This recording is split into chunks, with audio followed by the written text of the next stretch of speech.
തുടങ്ങിയ. അപ്പോഴേ എൻ്റെ ഭഗവാൻ എനിക്ക് മേലെ ഞാനെടുത്താൽ അങ്ങനെ നിൽക്കുക. ഞാനിങ്ങനെ ഒരിക്കലും സ്വപ്നം കണ്ടായിരുന്നു. സ്വപ്നം കണ്ടെന്ന് പറഞ്ഞാൽ ഭഗവാൻ ഇങ്ങനെ ഞാനിങ്ങനെ ഒരു തൊണ്ടേ നടന്നു പോവുക.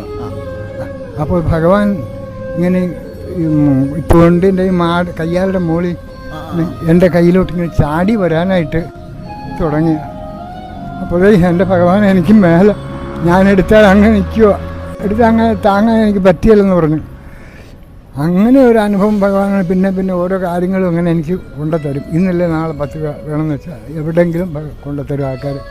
അങ്ങനെ ഒരു കാര്യത്തിനൊരു മുട്ടില്ല. ഗുരുവായൂരപ്പനെ ഉപവാസിച്ചിട്ട് അതുപോലെ തന്നെ പെരുന്തട്ടപ്പൻ ചോറ്റാനിക്കരമയുണ്ട്. എനിക്ക് അവിടുത്തെ തൃപ്പാദങ്ങളിൽ അഭയം തന്നെ മാത്രമേ ഉള്ളൂ. എനിക്ക് അഭ്യർത്ഥന, എനിക്കൊന്നും വേണ്ട. എനിക്ക് ഇത്രയും വയസ്സായി. ഇനി എനിക്ക് ഭഗവാനെ ഇങ്ങനെ പ്രാർത്ഥിച്ച് എൻ്റെ കൂടെ ഉണ്ടെന്നുള്ള വിശ്വാസം എനിക്കിപ്പോഴും ഉണ്ട്. അത്